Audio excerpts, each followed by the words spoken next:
together. We've got one for you right now because it's been 8 years since they last were on the telly together. We're joined by stars of the hit sitcom Outnumbered, Claire Skinner, Hugh Dennis, Tiger Drew Honey, Ramona Marquez and Daniel Roche. You are welcome. Thank you. It feels like a long time since we've seen you together, but it's lovely to have you back. Hugh, what was it like reuniting as the family? Well, we haven't been on for 8 years. We haven't really seen each other very much. Don't say that. It just burst that bubble. Oh, I'm sorry. You know we're not a real family. Yeah. So we haven't really seen... And it was absolutely fantastic. The shoot was just brilliant. And we've, you know, they're great. And we've avoided looking after them in the difficult late teenage years. And then we're together again. Yeah. Well, listen, let's get a little taste of Christmas for the Brockmans over the years. It's lovely being surrounded by kids at Christmas. Yeah, it's lovely. Come on, let's do something festive. What? Idiots. Put me down! Why do you always do this? Would you like a lie down? Oh, God, yes. I've missed this.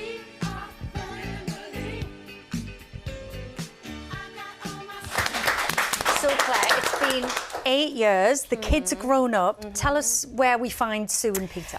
Well, we find that they've downsized. They're now living in a small house because the kids have moved out. However, they are grandparents.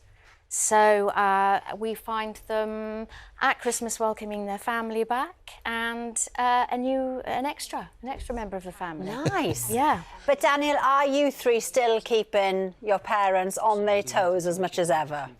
I don't know. I mean, first of all, it's quite hard to keep parents on the toes as much as 8-year-old Ben was. He was that level of menace. I think I don't even know if I could replicate that. But no, you know, you're a little bit older, and we started to gravitate towards that point where the kids actually try and help out and support the parents rather than. Well, you're saying we're slightly infirm. No, not quite. Just, you know, we're just starting down that road. Yeah. Tiger, your character, Jake, he's the eldest, and he's the one who has now got a child of his own. So will we see him connecting with his dad? Because I think we'd all like to.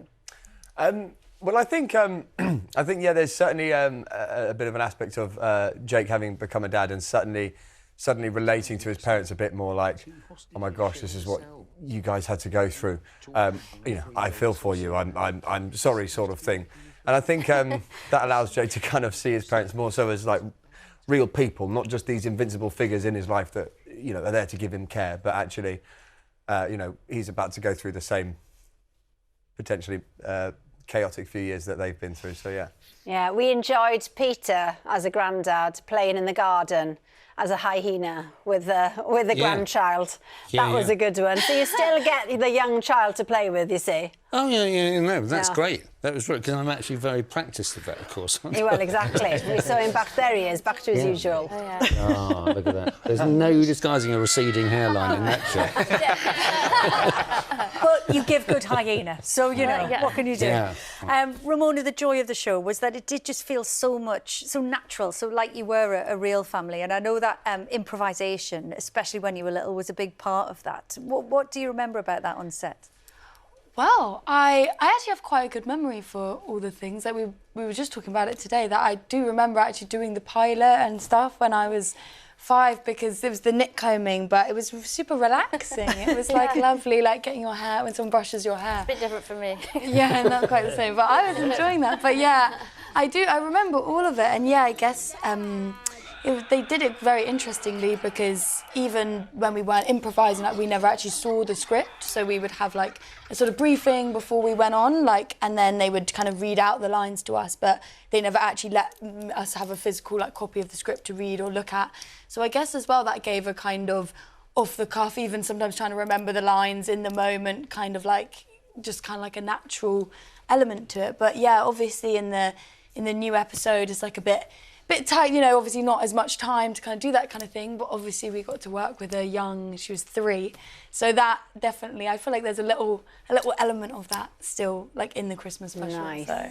And we always had a script, but we were told, and this was brilliant, we were told not to learn it very well. Perfect. So, which was great. Yeah, exactly what I would have done anyway. So, Now, Daniel, for you've gone to uni to play rugby, so you've come back into this after having been away for a while. Has it, reignited a passion to be back in showbiz? Like, how do you feel coming back into this sort of thing? Yeah, I mean, for sure. I never really fell out of love with it or anything. It was just kind of other things had more momentum at the time, But no, for sure. What was really quite striking was the ease with which it felt normal again. And I think part of that kind of definitely has to come down to just how comfortable and relaxed Outnumbered is as a set, for sure. But I also think you do something that much at that age and it leaves like such a strong impression that I think it's quite hard to undo. So yeah, within a day it felt like that was what I'd been doing the entire interim, basically, which is just ridiculously untrue. 8 years off, it's a big gap, but still, yeah. Yeah, but I mean, that's testament to the writing and the programme itself, isn't it? That it feels like Christmas with your family. Speaking of Christmas, Martin, we understand that your Christmas is going to look a little bit different to, people might assume that you're in Scotland, but maybe not. No, I'll be in Vegas. But I'll be quiet. Like I'd say, I'm the only guy who goes to Vegas for a quiet time. My wife's from there, so we do one Christmas on, one off. So we did Scotland last year, so we'll do Vegas this year. So, but I don't talk to anybody there, keep my head down, because I'm still recovering from that majestic Celtic win yesterday. So life here's pretty hectic for me and stuff. So I like when I get back over there, just kind of keep myself to myself. Oh, lovely. Well, Merry Christmas to one and all. Thank you so much. Outnumbered Christmas Special will be available to watch on Boxing Day, 9:40 p.m. on BBC1 and iPlayer. And if you want to watch all series of Outnumbered, they're all on iPlayer right now. That's all for tonight. Thank you to our wonderful guests for joining us. We're off air.